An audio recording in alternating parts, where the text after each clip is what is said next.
ग्वालियर की रहने वाली 23 साल की मीना एक पति के साथ अजीब खेल खेल रही थी। वो शाम को जैसे ही पति सोने के लिए जाते, उनको दूध में नींद की गोलियां हैं जो बड़ी मात्रा में मिलाकर डाल देती। उसके बाद पति सारी रात नींद में पड़ा रहता। उसके बाद अपने जो प्रेमी है उसको बुलाती, उसका प्रेमी पुत्तू जो पास में रहता था उसको बुलाती और सारी रात उसके साथ खेल खेलती, रंगलेलियां मनाती। सुबह उठती, आराम से घर के कामों में लग जाती। यही खेल लगातार कई वर्षों से चल रहा था। पति को रात को रोजाना नींद की गोलियां देती, प्रेमी को बुलाती, सारी रात उसके साथ रहती और सुबह के आखिरी पहर में या रात के आखिरी पहर में उसको भेज देती और चुपचाप आकर के लेट जाती।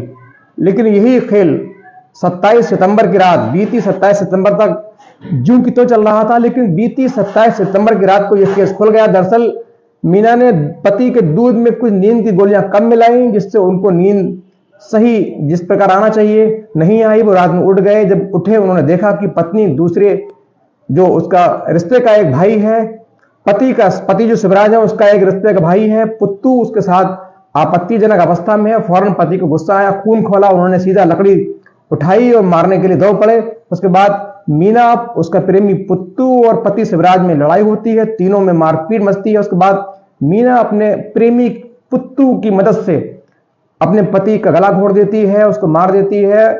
और जब उसको गला घुट जाता है उसके बाद बिजली के तार से सीधे तिलक से उसको करंट लगाती है, उसको निर्मम रूप से उसकी हत्या कर देती है और सबको ऐसे ही डालकर प्रेमी को वहां से फरार कराकर भगाकर चुपचाप सोने का नाटक करती है। सुबह उठकर जब उसके परिजन देखते हैं, वो चिल्लाते हैं कि क्या हुआ, तो बताती है चुपचाप शाम को हम लोग खाना खा के सोए थे, लेकिन रात को अचानक इनकी मृत्यु हो गई। उसके बाद उनका अंतिम संस्कार भी कर दिया गया। काफी वक्त बीता, लोगों में कुछ कानाफूसी शुरू हुई। चूंकि ये बातें कभी छुपती नहीं है, लोगों में कानाफूसी शुरू हुई तो ससुर का जो शिवराज के पिता हैं उनका दिमाग ठनका, सीधे पुलिस के पास पहुंचे, कंप्लेंट दर्ज कराई। उसके बाद पुत्तू की गिरफ्तारी हुई। दोनों पहले तो मना करते रहे, लेकिन काफी मशक्कत के बाद, पुलिसिया अंदाज में पूछने के बाद और खास तौर से जो 4 साल का दोनों का बेटा शिवराज और मीना का 4 साल का बेटा, उसने मां के खिलाफ गवाही दे दी थी।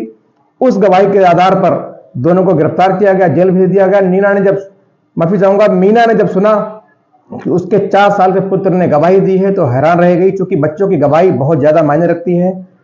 बच्चे ने अपनी मां के खिलाफ पूरी कार्रवाई अपनी उम्र के हिसाब से धीरे धीरे टूटी फूटी भाषा में पुलिस को बताई कि पुत्तू आता था और मां उसके साथ रहती थी, कभी कभार लड़ाई होती थी। उसने पूरी घटना जो उसने देखा उस मासूम ने बयां कर दिया। पुलिस ने उसको संज्ञान लेकर के जांच को आगे बढ़ाया। तमाम बातें सही पाई गई और मीना और पुत्तू को जेल